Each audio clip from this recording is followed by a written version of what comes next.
Hello, Boldarians, and welcome back to Boldly Becoming. This is the space where we talk about living boldly. We are walking in purpose and answering the call on our life. I'm your host, Kennyetta. And now, over the last couple of months, we've been having some really honest conversations. We've talked about patterns, we've talked about healing, we've also talked about the things we carry in relationships, the habits we repeat, and how we show up in the world. Now, one thing I've learned through these conversations is that sometimes the greatest barriers to our growth aren't the things we can clearly see. Sometimes it is the cycles running quietly in the background of our lives. The beliefs we've accepted, the behaviors we've normalized, the patterns we've repeated for so long that we stop questioning them. Because sometimes the hardest cycles to break are the ones you don't even know were there. Those are the ones that actually feel normal. The ones that feel like, this is just who I am. The ones that have been influencing your decisions, your relationships, your boundaries, your reactions, and your view of yourself without even realizing it. So before we step into June, a month where we're going to be talking about rest, reset, and recalibration, I thought it was important for us to pause and have this conversation because sometimes before we can move forward, we have to recognize what's been running our lives behind the scenes. And today, Bodarians, I am not having this conversation alone. I have a special guest joining with me. His name is Peter, and I'm really excited about this discussion because we're going to explore what it looks like to identify those hidden cycles, become aware of them, and begin the process of breaking them. So, Peter, before we dive in, I want to give you space to introduce yourself, tell us a little bit about who you are, what you do, and even a little bit about your own becoming, what that journey has looked like for you. Okay, well, that's a huge question, so I'll try to keep it brief. I'm a hypnotherapist and life coach, and I help people get to the root cause of whatever the symptoms are that they're dealing with. So if they're struggling in their relationships, that struggle is a symptom of something deeper. And we like in our culture and for a variety of reasons to think that it's all the other person. And in my opinion, it's important to focus on what we can control and the elements that we're bringing into this relationship, much of which is unconscious. So I help people get to the root cause of what they're struggling with. That could be relationships, it could be personal health, it could be anxiety. It could be things with their finances and their business and their purpose. And once you get to the root cause, and you resolve it, you've eliminated the obstacle to their goal. And the way I got to all of this stuff was a twin diagnosis on the same day, which came as a out of the blue. It was a shock. It was getting hit upside the head with a spiritual 2x4. And that was a leukemia and Lyme disease diagnosis on the same day in 2003. When I asked the doctors how long I had to live, due to the leukemia, they said maybe 10 years. And that was 23 years ago. That is what started the current path that I'm on. Beautiful, beautiful. I love that. Sometimes it takes the hardest things that gets us on a path that brings us the most reward. I love that you're able. Thank you for sharing that part of your story. I Sure. know 2000 and you said 2003. That had to Mhm. have been like the hardest decision, but look at where you at now. They gave you Mhm. 10 years. God gave you 23, and continuing to to move forward. So thank you so much for being here. So Sure. before we Thank get thank you. into our conversation, I want to bring you into something that we say often on this podcast. I know you heard me say it earlier. We call our listeners Boldarians. So we are a Boldarian community. And being a Boldarian isn't about being perfect. It isn't about being perfect or having it all together. It's really about being willing, our willingness to grow, willingness to be honest, and willing to look at ourselves and say, there is more in me and I'm going after it. So in real time, right now in this video, we welcome you to the Bodarian community and you're officially in it now. So you can't back out after this All right. conversation. You are now a Bodarian, okay? Happy to be here. Yes. And so what I love about this conversation is that we're not here to have all the answers. You have, expertise and experience behind your name with the amazing things that you do with your clients. I have experience behind me, but we do not have all the answers. So we're just going to be here and be honest about the patterns we've had to face, the ones we didn't always recognize, and what it looks like to actually begin breaking them. So I want to start, when you think of patterns or cycles, especially the ones we don't see, what comes to mind for you? A quote from Carl Jung, who is probably the most famous psychologist after Freud, although I think Carl Jung was way more insightful. Yes. And his quote is, until you make the unconscious conscious, it will rule your life and you will call it fate. So that gets to the whole, that's just the way I am. I can't change. It's always been that way. I'm not lucky. I'm not good in relationships. I stink. I'm not. These are all unconscious patterns that we don't even recognize. We don't even understand it. We just think it's what Carl Jung said. We think it's fate. This is the way I was born. This is the family I came from. This is my fill in whatever characteristic people might latch onto as the reason why this is the case, without recognizing that they do have the keys to changing these patterns. But the first one is to uncover it, in Carl Jung's words, and to make it conscious. Yes, that awareness is very powerful. And being able to know, like, we think it's all normal. We think it's these things. But what's really happening when we think that, we don't think we have the opportunity to change it. We don't think that we can actually do anything about it because we think, oh, that's just how I always been, or this is how all my family's been. We think about patterns and cycles, that how it continues. But like you're saying, it's like, hey, once we're aware of it, making the unconscious conscious, which I love Carl Jung. He's the greatest, I think, psychologist ever. I like him more than Freud, in my biased Oh, yeah. opinion. But Yeah. yeah, it's great. So Hmm. when we talk about these things, and we don't know we're in them, they feel like our personality, they feel like preference, they feel like this is just who I am. But when you really start paying attention, you begin to see repetition. You see it in your relationships, you see it in how we respond to conflict, and we also see it in the way we communicate, or opposite side, how we don't communicate. And a lot of times, as you said earlier, we don't necessarily question it, we don't see it. So, Peter, where do you think these kind of patterns come from? The first thing I'd like to comment on, and then I'll get to the where the patterns come from question, is the word personality. I recognized a long time ago that we use all kinds of words and we don't really question where they come from and what they actually mean. Like Wednesday means Woden's Day, which was like a Viking or a Norse god. Thursday is named after Thor, another god from Viking times. And the word personality actually comes from the masks that the Greeks wore in theater 2,000 years ago. So you are not actually your personality.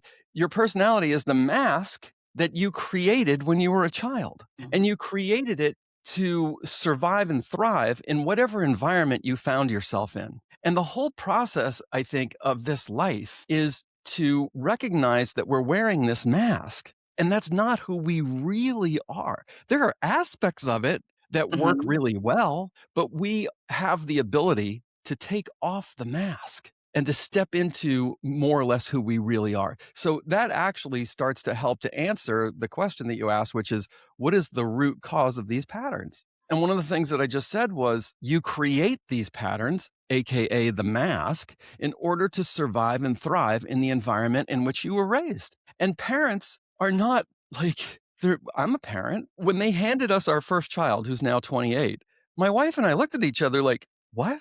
They're sending us home with this human being? We don't know what we're doing. No instructions, nothing to No, say. no, This is no, how it's you it's raise it. all and it's beautiful that way. It's beautifully imperfect, and it's on the job training, and no one is able to be, as you say, perfect in being a parent. And so even the most well-meaning, loving parents are going to unconsciously transmit their own stuff to their Mhm. children. And that is largely where these patterns occur.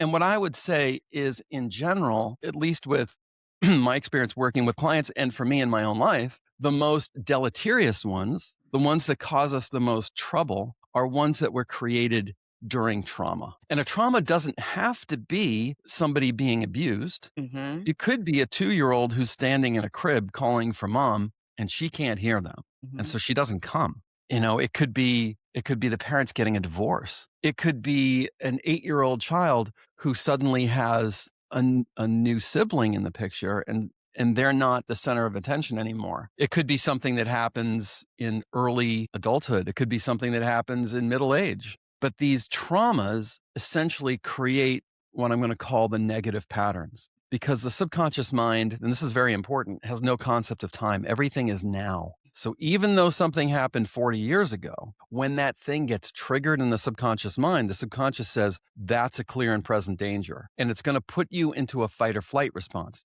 Now, that may cause you to withdraw. And we recognize this in relationships. Either we do it or maybe our partner does it, or it causes us to attack. That is Mhm. either flight, withdrawing or Mhm. fight Right. coming forward and yelling at, well, you did this and you did that. So I hope that is an adequate description of where it comes from in that general sense. Yes, yes, I love that, and it's so important because a lot of this, as you said, it goes back further than we realize. It's not just starts with us, the different traumas, and also, like you said, identifying a lot of times, in layman terms or in the world who's not in psychology or know these things right away, they think, okay, trauma just means abuse or trauma means these big, huge things. We also have little traumas as well, of what it means for that baby when mom doesn't respond and doesn't answer. What it Exactly. means And child with the divorce. yep, and I'd also like to add in there it goes even deeper than this. Mhm. So in my 20 years of doing this, I'm basically communicating with the subconscious mind of my client. And I'm teaching them how to communicate with their own subconscious mind because back to Carl Jung, how do you make the unconscious conscious unless you understand what's going on in the subconscious or in the unconscious mind? And so Mhm. that's a huge element of the work that I'm doing. And one of the things that I've discovered is that small children can actually take on their parents' trauma. And they do this to identify with them, to be like them. And they do it largely out of love. In many cases, it's this unconscious desire to take the trauma from mom or dad so they don't have to feel it. Now that doesn't actually work. Right. You can take on that pain, but you can't by taking on the pain, remove it from them. So it doesn't even actually have to happen to you. And then I've come across past lives. I believe in past lives because I've worked with so many people who've had them. And your trauma or your pain or your pattern could have its origin in a past lifetime. There are also other spiritual dimensions to these things. So when you start going down these rabbit holes, in my opinion, like a car mechanic, you have to keep following the thread until it gets you to the root cause. And this is what I found that it doesn't actually have to have happened to you. There could be these other scenarios. Awesome, awesome. And I think it's so important, because it's upbringing, it's environment, like you said, past lives, just different things on the spiritual realm side. It's, and this thing that maybe what we saw, what we've experienced is what we had to learn to navigate certain situations that fight, flight, or freeze mode, depends on which, how we respond to it. But if we never stop to question it, we carry it forward.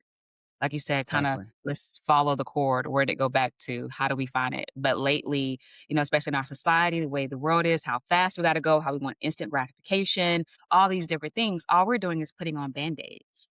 "Oh, let's just, Oh, yeah. do medication. Let's just do this," or "Let's not think about it," or "Let's distract." But we don't actually face it, get uncomfortable with it. Like you said, get back into the unconscious, identify that. What are we doing? We're just continuing to pass it all along, generation after generation. And is this helping the next generation? Or am I, I guess, question, is it making it worse just because we want to feel good in the moment? I totally agree. And there's actually research that shows if, and I don't know how, what kind of scientist does this, but I don't think I could do this work. But science has shown that if you traumatize a mouse or a rat and you expose it to something else while you're giving it electric shocks, like let's just say you're exposing it to the smell of lavender.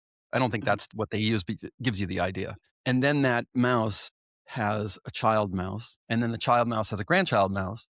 They've found that if you expose the grandchild mouse to the smell of lavender, it will behave like it's been shocked. So there's some mechanism for passing trauma through the generational line. And that gets really fascinating when you consider history and everything that has occurred, mhm. even in the last 200 or 300 years. Yes. And someone along that chain, in my opinion, has the ability to heal that trauma, not just for their own benefit and not just for their descendants' benefit. In other words, their children and their grandchildren and so on, but also back the other way. Because I mentioned before how the subconscious mind has no concept of time. Well, that actually mirrors the quantum reality. In quantum physics, there is no time. The time is an illusion created by a planet rotating on its own axis and orbiting the sun. And just outside of that movement of those two heavenly bodies, there's no time. Just like there's no time when you're sleeping. Mhm. There's no time when you're in love. There's no time when you're watching a movie and you're totally absorbed by it. There's no time when you're playing a sport and you're in a flow state. That is, I think, the truest reality of existence. And because of that, if you heal something in what we call the past, you are actually healing the present and the future because it's all the same.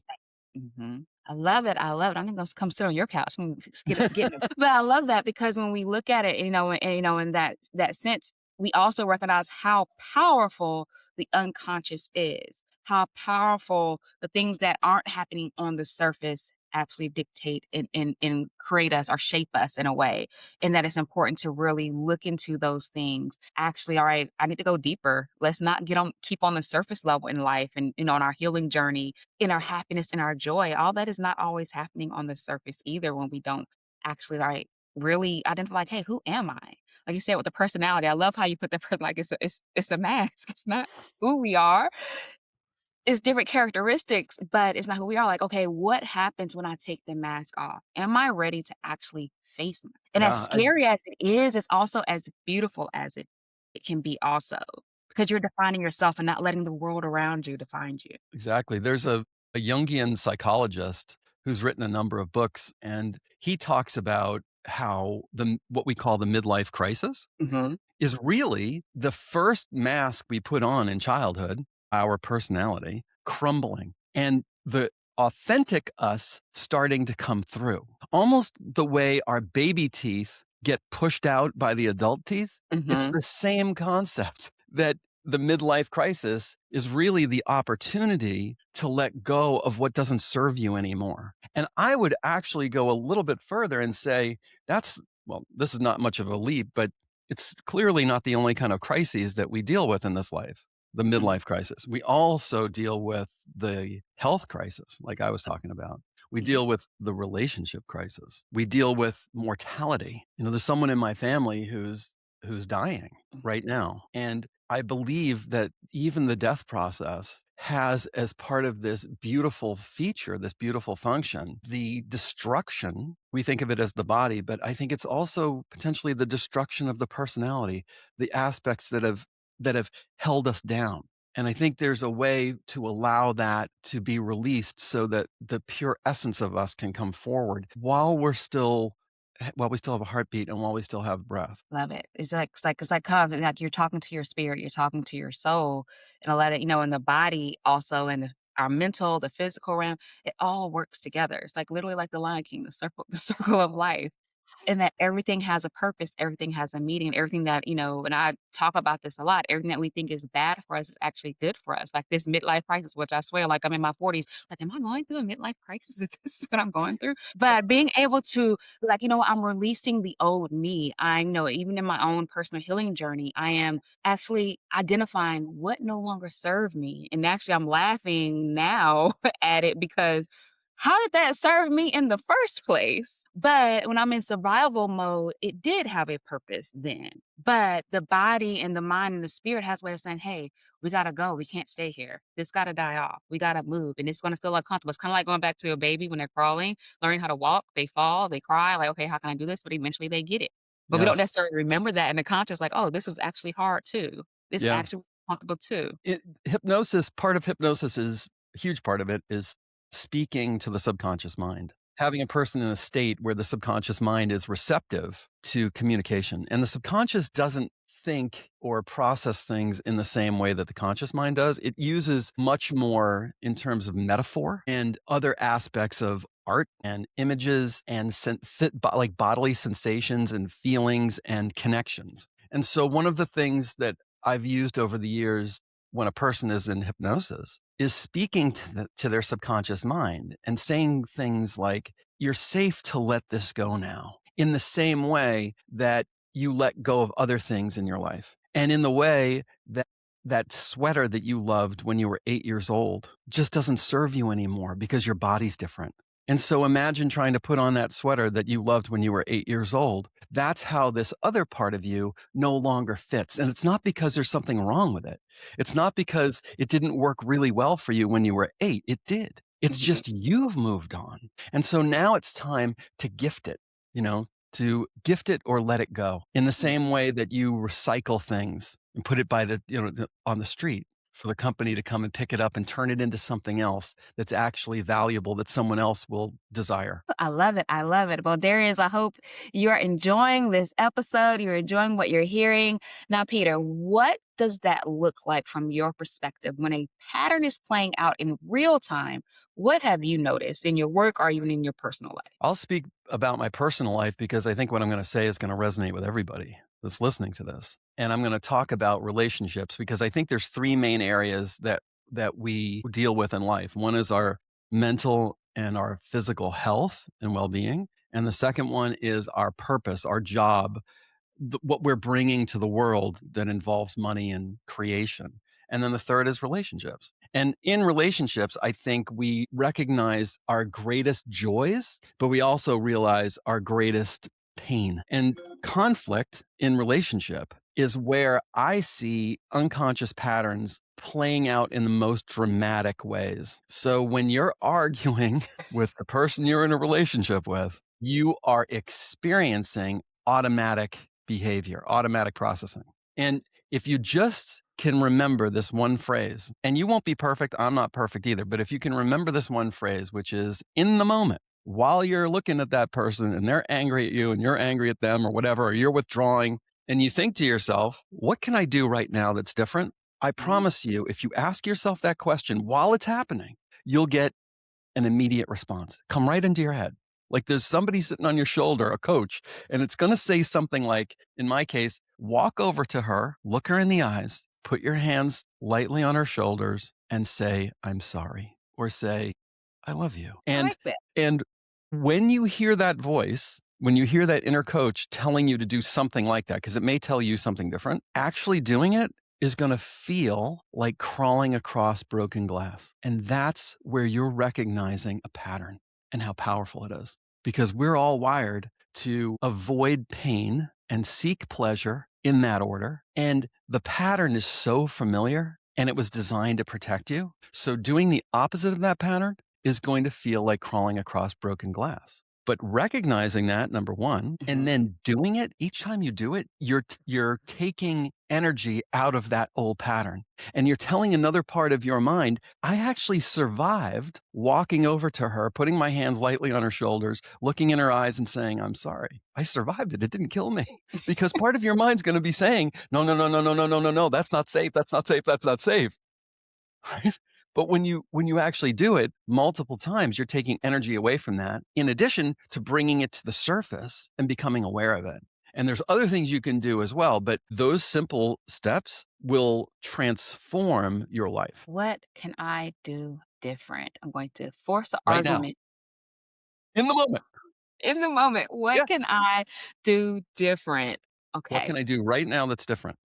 Okay, I'm gonna test that, I'm gonna practice that, and I'm gonna let you know how it went. Ple Please do. And also, I wanna say that even if there's been a lull in the combat Mhm. and one of you is, walked out the door and slammed it or gone into the bathroom and closed it, whatever it is, even in that moment, you could say to yourself, "What can I do right now that's different?" And you'll get an immediate answer. And it might be that you walk back in the house and you say, I don't want this fight with you. You're not my enemy. Mhm. Whatever I've done to upset you, I just want you to know I'm really sorry. Or I want to hear how this makes you feel. And it'll transform it. But you'll get an answer because there's a part of you that knows exactly what to do in that moment, but it's overwhelmed with the fight or flight response, with the defensiveness, with the anger, with all of these methods that are simply designed to protect you. Yeah. Because whether you're withdrawing or you're attacking, these are the two basic maneuvers that we use as humans to protect ourselves. If you're walking in the savannah of Africa,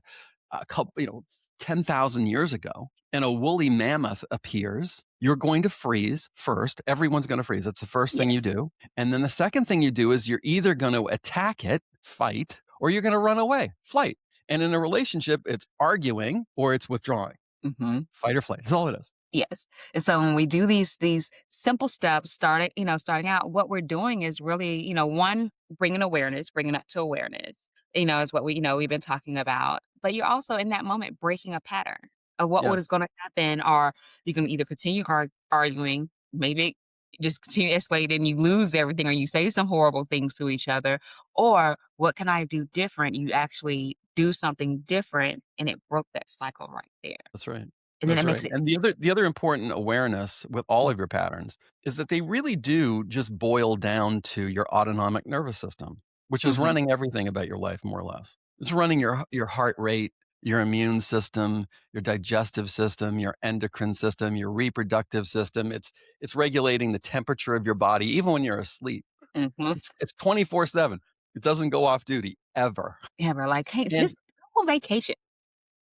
yeah, it doesn't take a vacation. And everything to the autonomic nervous system ultimately comes down to two things. Am I safe? Am I in danger? And when you're arguing with your beloved, your subconscious mind, your autonomic nervous system has determined you're in danger. So the other question you can ask yourself in those moments is, am I in danger right now? And your conscious mind is going to step in and look around and go, no.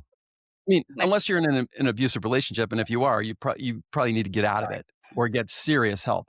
But if it's the run of the mill relationship argument about you didn't take out the trash, or you forgot to pick up the eggs, or you didn't pick up your socks, it's usually something like that. It's usually Mhm. not something colossal. It Yeah, feels that way. yeah. And you ask yourself, am I in danger right now? Am I in physical danger right now? The answer is probably going to be no, because the autonomic nervous system thinks you're in danger. And that's why your heartbeat is elevated. Mhm, That's why you can feel your jaw clenching. mhm. That's why you feel the stuff on the back of your neck standing up and your muscles getting tense because your body has been primed to run away or fight. And all your thinking has gone from your executive functions in your prefrontal cortex to your lizard brain that's only concerned with survival. Yep, So that how hijacked everything. Yep. And how are you going to solve a complex problem about credit card debt with the lizard brain? Mhm. You're not. You're just going to escalate. It's going to Yep, keep going in the same way it always goes. yep, and it's gonna So continue just to add stress. another tip I would like to give comes from neuro linguistic programming, and it's called a pattern break. So when you get into a fight with your beloved, as we just acknowledged, I think Mhm, you're unfolding a pattern that has happened many, many times before, especially if you've been in the relationship a long time. You bring your crap to the relationship, and he or she brings their crap to the relationship, and these things get activated. And you mhm, have the same way of dealing with it over and over again, the escalation and so on, and then how you come back from it. Well, in the middle of that, the other thing you can think of is break the pattern. What is that? Could be, wow, we're off to the races. I don't want to keep going down this road because it's not going to go to a great place. Or I'm not in a great place right now. I want to finish this. I want to finish this, what we're in. But are you okay if I just walk around the block? And I promise you, in 20 minutes, I'll come right back and we can pick up where we left off. Is that okay with you? If you do that, it's very hard to get right back to that escalation point that you have reached. You have to, it's like that. You have to start building the building all over again. You got to dig the foundation and pour the mhm, concrete and everything to get back up. Could you do it? You probably could, but it's yeah, hard. mhm, It's 'cause almost as if, it broke it to the point where you can't I'm not even mad no more because now you done gave me a direction. Now feel safe. I know you're gonna come back. yes, and you've broken the pattern. So imagine that you're at work and you've got a meeting with like 6 or 7 people you work with in a conference room, Mhm, and it's gotten really heated, and people are yelling and arguing with each other. And then everybody in the room hears a bang outside on the street. The first thing everyone does, freeze, look at mhm, each other. What was that? And then everybody runs over to the window to look outside to see what it was. And you see a car backfired, and everybody breathes a sigh of relief, goes back, sits at the table. Where were we? Are you going to be right back where you were? No, mhm. you have to work your way back up to it. So you have a chance to go in a new direction if you break the pattern. Yes. So we're getting some really, really good nuggets today, guys. Now I know, when this happens, especially with these breaking the cycles, breaking the patterns, the what if, like what can I do different? It's automatically gonna feel disruptive. We know it's gonna feel uncomfortable. And I think honestly, because we've done this before, we've practiced this in our lives, it can even feel frustrating because now you see it, but you also realize how long it's been there. And I think that's like a kind of almost like a grieving period. Like, wow, I've been with this pattern for a very, very long time. Going back, we talk about relationships. Oh, this didn't just start with X, Y.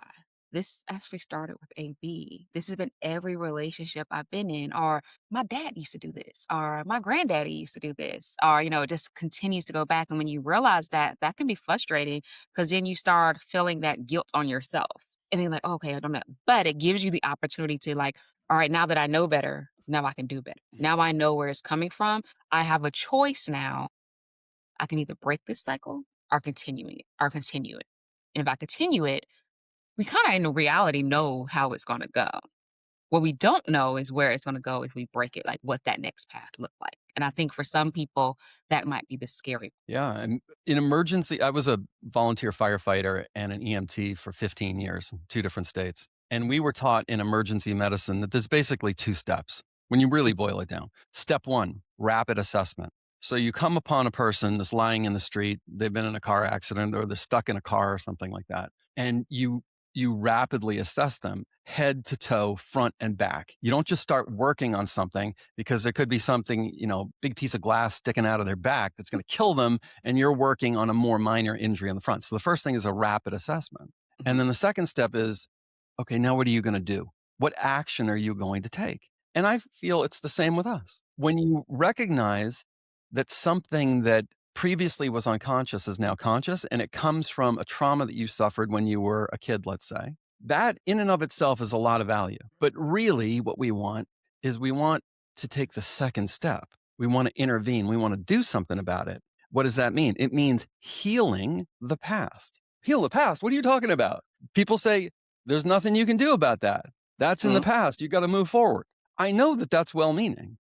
But if you Mhm. go back to what I said earlier, which is the quantum reality is that everything is now. That means that you and I, we are what we call the past because that has shaped how we behave in the present and hence in the future. And Sure. Mhm. therefore, if you want to change the present or the future, to me, it means you got to heal certain aspects of the past that continue telling your autonomic nervous system you're not safe.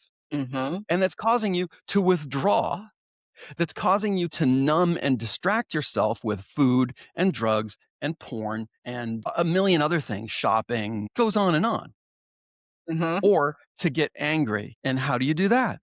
Well, if your subconscious mind has no concept of time, that in your mind, when you go back to the past, especially using hypnosis, you can change what happened. Or better stated, you can change your relationship to what happened. Yes. And the net result of doing this is the subconscious no longer views that thing that happened 40 years ago as a clear and present danger. So when you get triggered, the gun doesn't go off because it's been unloaded and it's Unloaded. been placed on safe.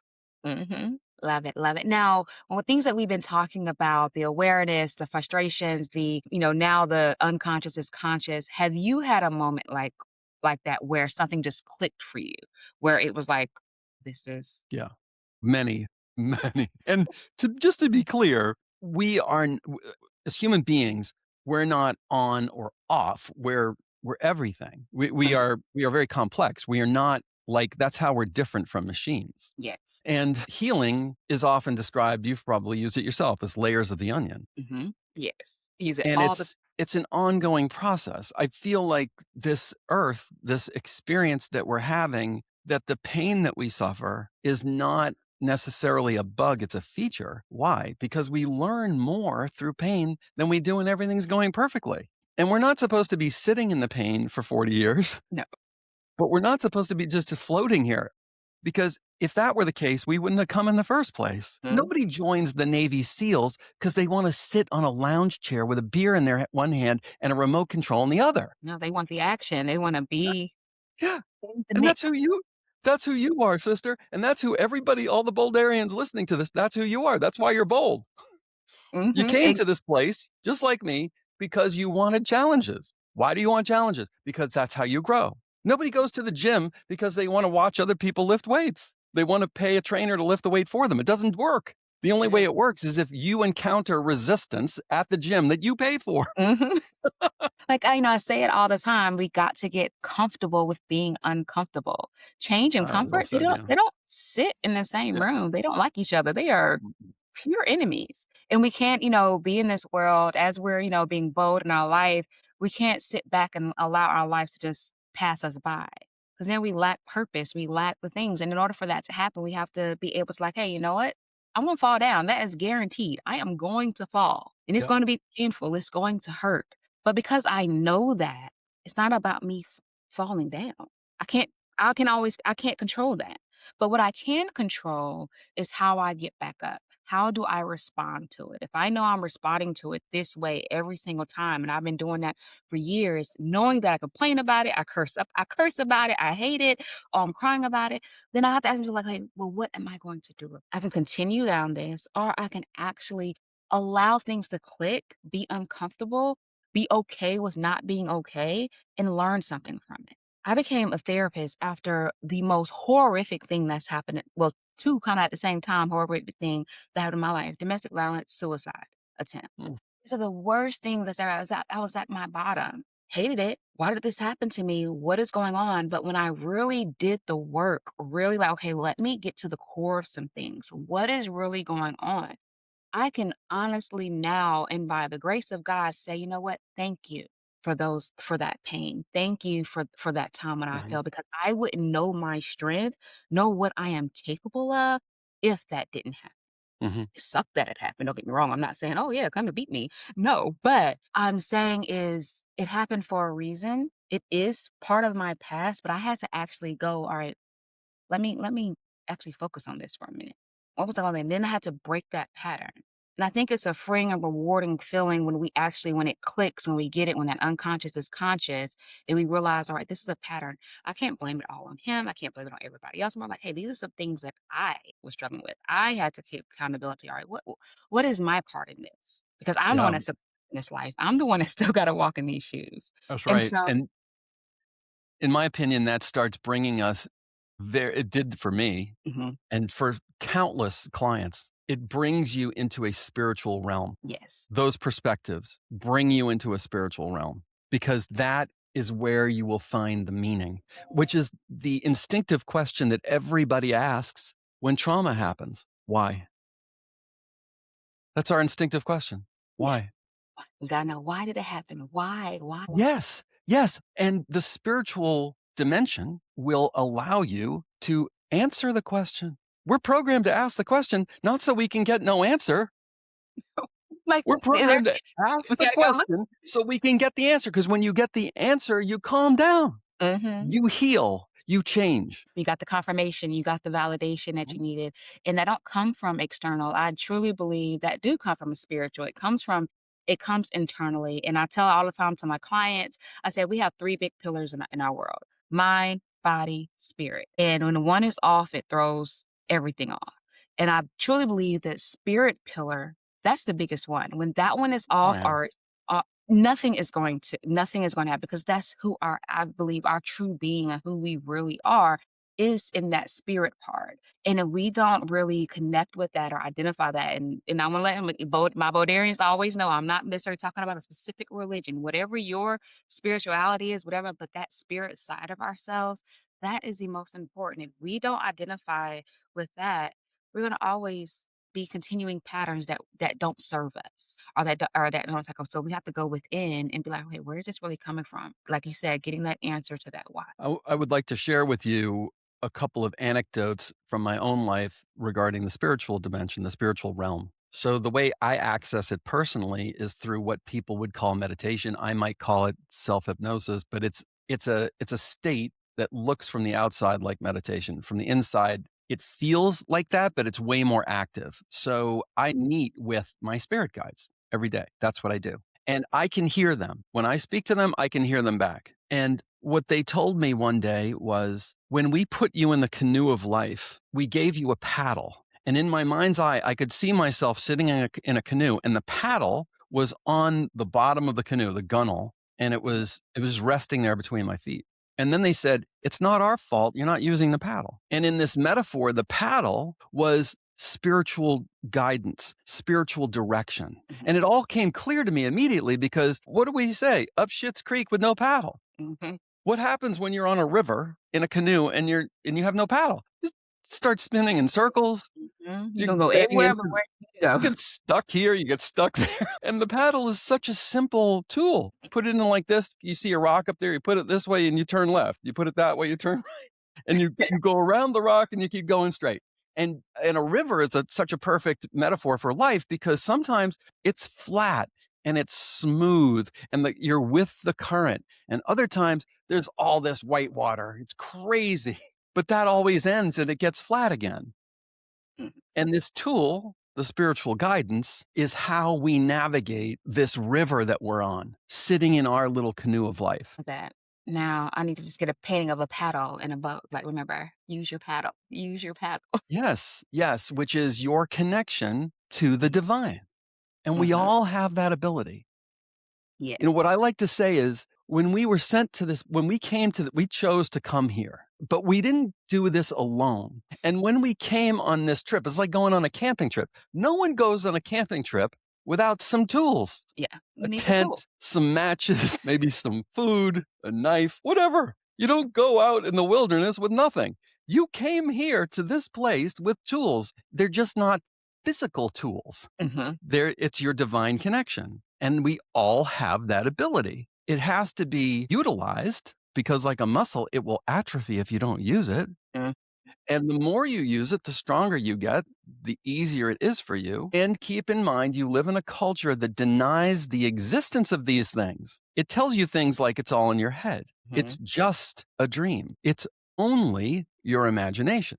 To which I would like to say, everybody knows what this is. Mhm. Where did that come from? Did we have those when we were living in caves? Did we have them 50 years ago? No. How did we get them? Through a If dream, through a not through the imagination of somebody that could Mhm. imagine this possibility before it was a physical reality. And so don't allow, I would suggest, Boulderians, anyone to talk you out of your greatest power, because that's how you become weak. That's how you become controllable. Your greatest power is not your physical strength. There are animals that have far greater physical strength than you and me. It's not your sense of smell. It's not your sense of sight, because animals, again, can blow us away with that. It is your imagination and everything that falls underneath that, which is inspiration, insight, epiphany, and creativity. That's what makes you human.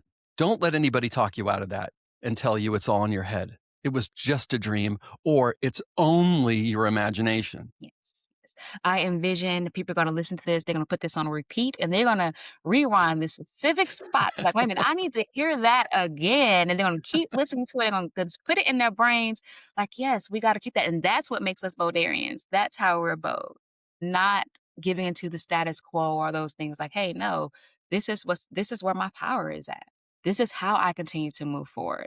And as we segue, I want to talk about, because we're talking about breaking patterns, different things, being aware of them, even when we know it hurts, even when we know these things don't deserve us. So, why do we keep repeating patterns even after we become aware of them? Why do you think that happens at times? It's very simple. The answer is very simple because the subconscious mind still perceives that that pattern is keeping you safe. And because the stakes are so high to the subconscious, it's life or death. And that's why you feel the way you do when you're arguing with your beloved. You know that they're not going to go in the other room and get a spear and come back and kill you.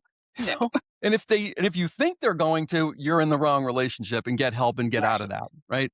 But that's how you feel, like a lion's charging you. And that's why the continuing to use the same methods to solve this problem are not going to work, because a lion is not charging you 99.999% of the time. And you're using the wrong approach, the wrong tool for the situation. You need your prefrontal cortex, not your lizard brain. Yes. And the only way to do this, I mean, we've talked about different techniques and tools, which are extremely valuable. And I still use these myself. But the gold standard is to get to the trauma that set up the dynamic in the first place. It's like if your car has got smoke coming out of the engine and all the lights are on your dashboard, you know what you need to do. You need to take it to a mechanic, and you don't need to install a fan to blow the smoke away. This is not the perfect solution. Maybe it gets you to the mechanic, but that's Mhm. not the perfect solution. And what do you want? You want the mechanic to trace from the symptom, the smoke coming out of the engine, back to the part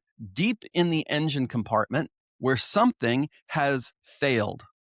A rubber hose has become dry rotted and now something liquid is coming out onto something hot and creating this, whatever it is. You want Mhm. them to find the root cause and repair it because it's not about the symptom. The symptom just tells you something is wrong and you need to get it to the mechanic.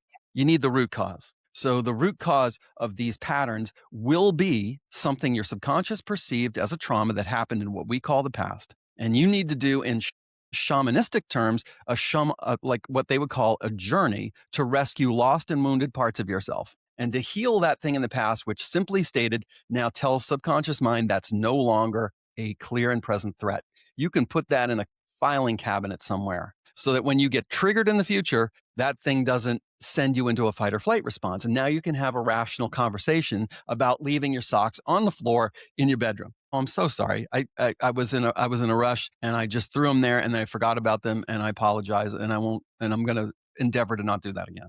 And while we're at it, it would be interesting, how do you feel when I leave my socks on the floor? How does that cause you to feel? Mhm. What And are dig these? down and learn about Yeah. your partner, not in a defensive way, like what's going on. No, just curious. You love them. What happens for you when you see the socks on the floor? Well, I don't know. I guess I feel like you don't care about me. It's going to be something like that.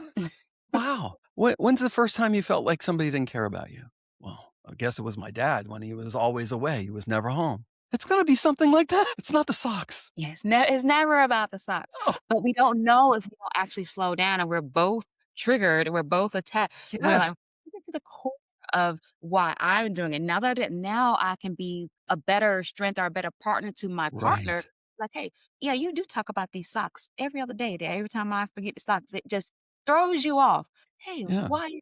And then you're also helping that come to the surface for your partner. Exactly. Now you Exactly. got And it's healing. And it's going to be exploring the feelings, Mhm, how she feels or he feels when she sees the socks on the floor. mhm. That's what we would call an affect bridge. The technical term Yes. is going from using the emotion as a bridge to go from the socks on the floor to the trauma that she suffered when she was a kid. An affect following the emotions. Yeah. I hope all our couples are listening. So we just taught you an easy way how to break an argument and how to break that cycle and actually Mhm. come on the same side and figure, okay, it's not just this. What is it about this that my partner needs help with? How do they need this support? And we're able to get to those things where it may feel uncomfortable at first, but the more you practice, actually, I would say it'll make that relationship even deeper. Well, for sure. Absolutely. Especially for the men out there. Hmm. That we are wired differently in general. In general, We're yes. wired differently. And that I would suggest, and it's not my original thought, that when a woman expresses something that she's having problems with, a man goes into like problem solving and it Yes. just Need you pisses to her fix it. What is it? gets her upset because she doesn't want you to fix it necessarily. She wants you to hear her, recognize her, see her, and we're like, well, what are you? Yeah, so y'all got a little bit of couples therapy here. But, sometimes familiarity, going back to, the original our familiarity runs deep. There's comfort in what you know, even if it's not healthy. There's predictability in it. There's a sense of control in it. And breaking that requires intention, just like we just talked about intention. Like, hey, I went back to these socks on the floor, asked my partner, what is it about these partners? So now that's intention. That requires us to be able to slow down. It requires awareness in the moment. It requires choosing differently, and I think when we do that, we have to also recognize that even when we're choosing differently, it may not feel natural yet, and that's okay. It can still be a awkward, like, stumbling thing, but you're still choosing something different. And I think that's the part people don't always talk about, that breaking a cycle, and we've been talking about this, whole hour, that break a cycle isn't always one big moment. It's a series of small decisions. It's catching yourself before you react in the same way. Hey, how can I do this? What can I do different? It's choosing to communicate instead of shutting down. It's choosing not to overextend yourself when that urge comes up. Now, Peter, what does that actually look like for you? What does it look like to begin breaking that pattern as you continue to start recognizing these things, putting in more attention?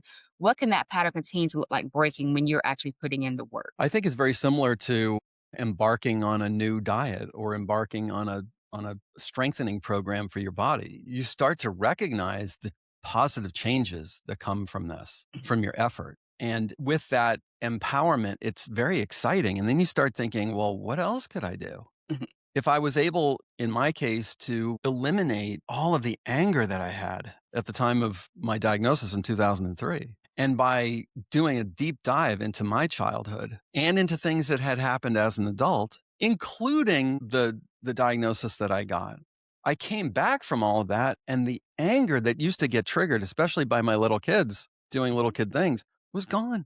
And then I started thinking, wow, what else could I do? And I'm still in this place of wonder and continuous improvement, if you will, as things come back up. And I'm way more likely to take on the philosophy that everything is happening for our awakening. Everything is happening for us rather than to us. So the bottom line to your question is it's empowering. It is.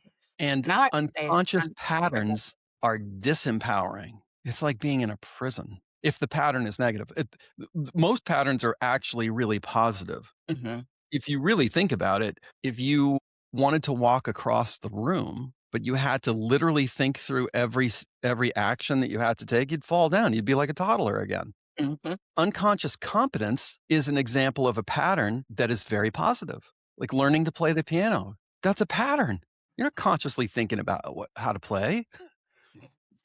Shaking somebody's hand, it's a pattern. These are all very positive patterns that we had to learn tying our shoes. It's just there are a few of them that are taking us in the opposite direction. We're still trying to put on that sweater that worked really well for us when we were 8. yes. I love this, Peter. I know I had a few more questions, but I know I don't wanna over Saturate the that Bulgarians.